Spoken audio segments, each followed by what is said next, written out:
बिस्मिल्लाहिर्रहमानिर्रहीम, अस्सलाम वालेकुम। आप देख रहे हैं GNN और मैं हूं तनसीर जैदी। और मैं हूं जिले हुमा। हेडलाइंस आपने जानी, बुलेटिन का बाकायदा आगाज करें। कौमी असम्बली का इफ्तिताही इजलास कल तलब किया जाएगा। निगरान वज़ीर आज़म अनवारुल हक काकड़ की समरी स्पीकर कौमी असम्बली के दफ्तर को मौसूल हो गई। निगरान वज़ीर आज़म ने स्पीकर को कौमी असम्बली इजलास कल सुबह 10 बजे बुलाने की समरी भिजवाई थी। पार्लिमानी ज़राए के मुताबिक सदर मुमलिकत की जानिब से कौमी असम्बली का इजलास ना बुलाए जाने की सूरत में कल सुबह 10 बजे इजलास तलबी का नोटिफिकेशन कौमी असम्बली सेक्रेटेरिएट जारी करेगा।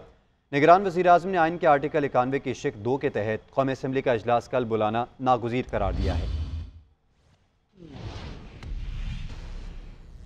इस्लामाबाद हाई कोर्ट में बलोच तलबा अदम बाजियाबी केस में वज़ीर आज़म की तलबी। इस्लामाबाद हाई कोर्ट की सिक्योरिटी हाई अलर्ट कर दी गई।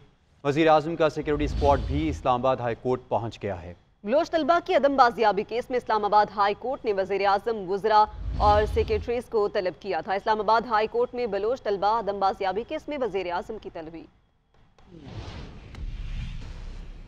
सुन्नी इतिहाद कौंसिल की मखसूस नशिस्तों का फैसला ना हो सका। इलेक्शन कमीशन तमाम दरख्वास्तों पर आज फिर समाअत करेगा। मौलाना फजलुर रहमान, अलीम खान, पीर सिबगतुल्लाह राशिदी और चौधरी शुजात को भी नोटिस जारी। इलेक्शन कमीशन ने तहरीरी हुक्मनामे में कहा, मखसूस नशिस्तों के मामले पर आइन, कानून और रूल्स पर तशरीह दरकार है। बैरिस्टर अली जफ़र ने दलाइल में कहा है कि आइन के तहत सुन्नी इत्तेहाद नशिस्तों के हकदार है। इन जमातों को पता नहीं क्या मसला है। चीफ इलेक्शन कमिश्नर ने रिमार्क्स दिए कि मुख्तलिफ सियासी जमातों की दरख्वास्तें सुनना ज़रूरी है।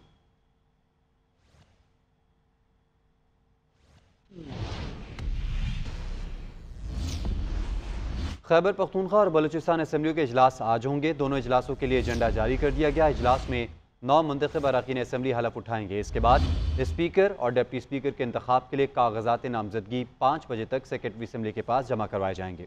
खैबर पख्तूनख्वा और बलूचिस्तान असम्बलियों के इजलास आज होंगे। दोनों इजलासों के लिए एजेंडा जारी कर दिया गया है, जबकि इजलास में 9 मुंतखब अरकान असम्बली हलफ उठाएंगे और इसके बाद स्पीकर और डिप्टी स्पीकर के इंतखाब के लिए कागजात नामजदगी 5 बजे तक सेक्रेटरी असम्बली के पास जमा कराए जाएंगे। खैबर पख्तूनख्वा और बलूचिस्तान असम्बलियों के इजलास आज होंगे। सुबह 11 बजे का वक्त दिया गया।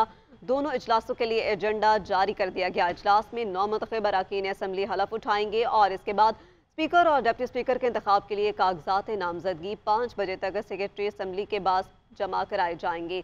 इस वक्त हमारे नुमाइंदगान हमारे साथ मौजूद हैं। खैबर पख्तूनख्वा असम्बली से कामरान अली शाह आगाह करेंगे, जबकि बलूचिस्तान असम्बली की सूरत हाल जानेंगे नुमाइंदा अब्दुल जब्बार से।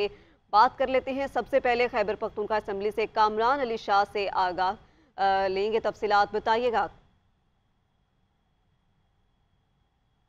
पख्तूनख्वा असम्बली का इजलास आज दिन 11 बजे शुरू होगा और इसके लिए तमाम इंतजामात मुकम्मल कर लिए गए हैं। खैबर पख्तूनख्वा के 145 अरकान के ऐवान में 114 जनरल नशस्तों पर कामयाब होने वाले उम्मीदवारों की जो नोटिफिकेशन है वो जारी कर दी गई है और आज 114 अरकान असम्बली खैबर पख्तूनख्वा असम्बली में अपने अहदों का हल्फ उठाएंगे, जबकि ख़वातीन MPs का ताहाल जो मसला है वो हल नहीं हो सका है।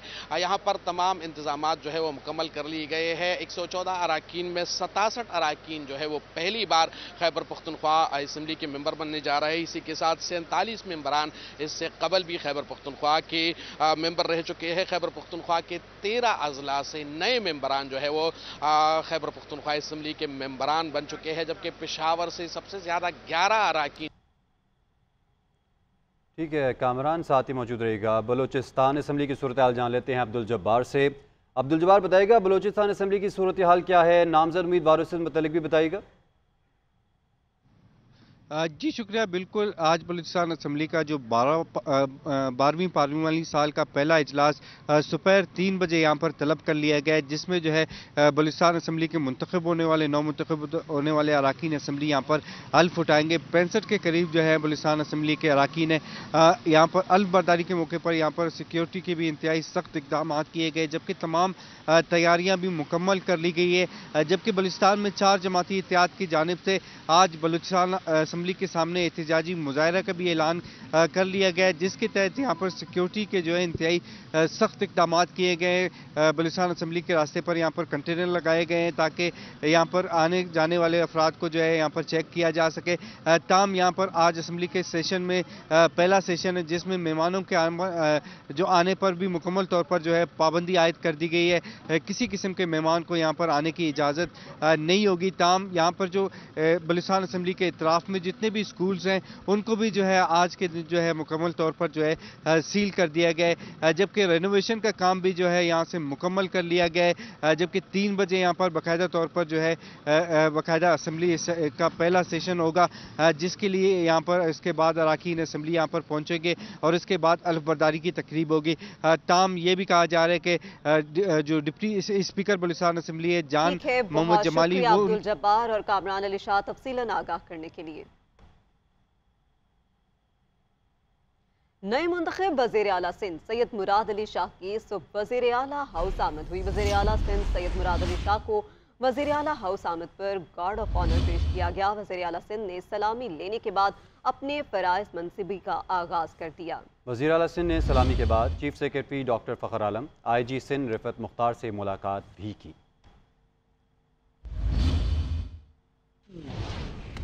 कोयटा समेत बलूचिस्तान के मुख्तलिफ इलाकों में बारिश और बर्फबारी का सिलसिला जारी है। कोयटा समेत मुख्तलिफ इलाकों में हल्की और तेज़ बारिश का सिलसिला जारी है। मौसम की मज़ीद तफसीलात जान लेते हैं हमारी नुमाइंदा खतीजा काकड़ से। समेत सूबे के मुख्तलिफ इलाकों में बारिश और बर्फ़बारी का सिलसिला जो है वो जारी है। कोयटा के मौसम की बात करूँ तो कोयटा और इसके नवाई इलाकों में इस वक्त कई हल्की और कई तेज़ बारिश का सिलसिला जो है वो जारी है। बारिश के साथ साथ ठंडी हवाएं चलने से जो है सर्दी की शिद्दत में मज़ीद जो है इजाफा हो गया है।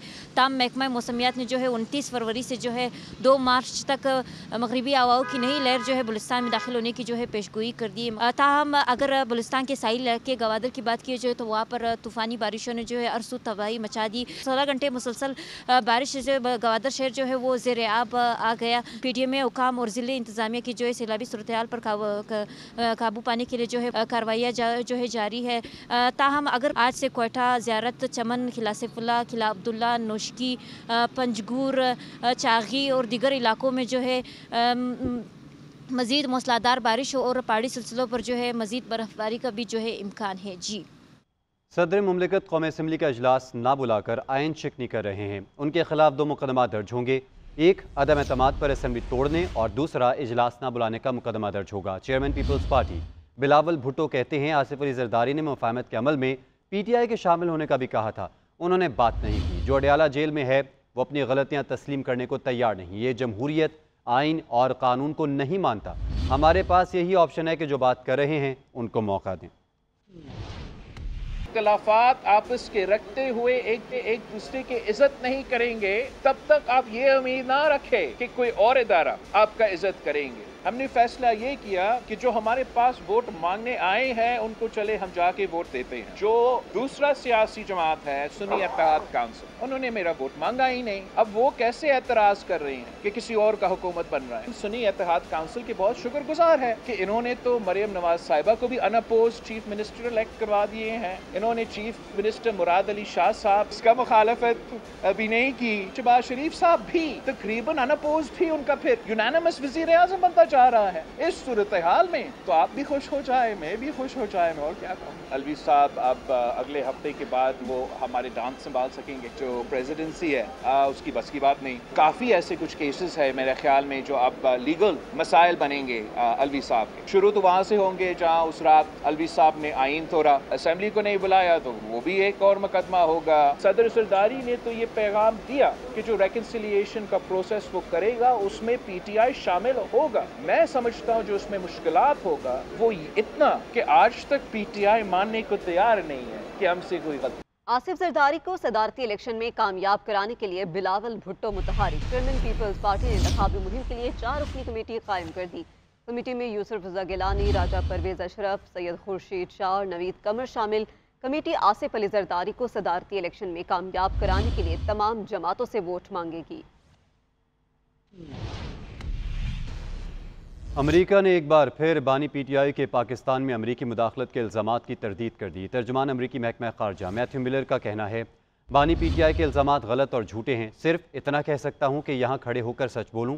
चाहते हैं पाकिस्तानी आवाम अपनी हुकूमत और मुल्क का फैसला कर सकें। पाकिस्तान समेत दुनिया भर में आज़ादी इजहार और आज़ादी सहाफ़त का हक देखना चाहते हैं।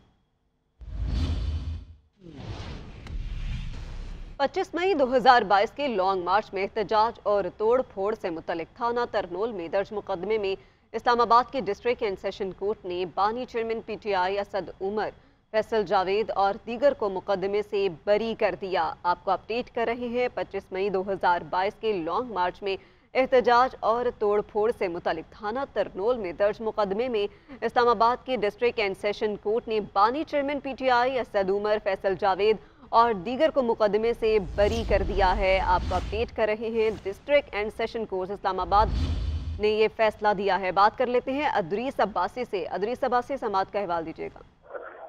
जी बिल्कुल, देखिए डिस्ट्रिक्ट एंड सेशन कोर्ट में जो एहतजाज और तोड़ फोड़ से मुतल्लिक थाना तरनोल में दर्ज मुकदमा में केस था, उसमें बानी पीटीआई असद उमर, फैसल जावेद और दीगर जो रहनुमात हैं उनको बरी करने का तफसीली फैसला जो है वो जुडिशल मजिस्ट्रेट मोहम्मद बशीर ने जारी कर दिया है। अदालत ने जो है वो 3 सफ़ात पर मुश्तमिल तफसीली फैसला जारी किया है। उन्होंने लिखा है कि मुल्ज़मान की जानिब से जो है 249A के तहत अलग अलग जो है वो बरियत की दरख्वास्तें दायर की गई थी। मुकदमे का मजीद ट्रायल चलाना वक्त का ज़िया होगा। बानी पीटीआई असद उमर, राजा खुर्रम शहजाद ज़हीर खान की जो बरियत की दरख्वास्तें हैं वो मंजूर की जाती हैं। इस केस को मजीद चलाना जो है वो वक्त का ज़िया होगा। जी ठीक है, बहुत शुक्रिया Adrees Abbasi. Welcome back. Break के बाद आपको अपडेट करें। तहरीक इंसाफ के सेनेटर्स को आज़ाद सेनेटर्स करार दिलाने के लिए दरख्वास्त पर एतराज़ की लाहौर हाई कोर्ट में समाअत। अदालत ने दरख्वास्त के काबिल समाअत होने पर फैसला महफूज कर लिया। दरख्वास्त गुजार के वकील ने मौक़िफ़ अपनाया। इलेक्शन कमीशन ने तहरीक इंसाफ से इसका इंतखाबी निशान वापस ले लिया, जिसके बाद तहरीक इंसाफ सियासी जमात के तौर पर मौजूद नहीं है। फैसला कब सुनाया जाएगा, जान लेते हैं बादुल हक से। बादुल हक, बताइएगा। जी, लाहौर हाई कोर्ट के जस्टिस अली बाकर नशवी ने मकामी वकील आफाक अहमद की दरख्वास्त पर एतराज़ की समाअत की और दरख्वास्त के काबिल समाअत होने की नुक्ते पर जो है फैसला महफूज कर लिया। अदालत की जानिब से ये नहीं बताया गया कि ये फैसला कब तक सुनाया जाएगा। ऐन मुमकिन है कि ये फैसला या इस बात का इम्कान है कि ये फैसला आज सुना दिया जाए। दरख्वास्त में ये निशानदही की गई थी कि तहरीक इंसाफ से इंतखाबी निशान वापस ले लिया गया, इसके बाद अब बतौर सियासी जमात इसका वजूद नहीं है। ठीक है बादुल हक, इस हवाले से अपडेट करने के लिए आपका बहुत शुक्रिया।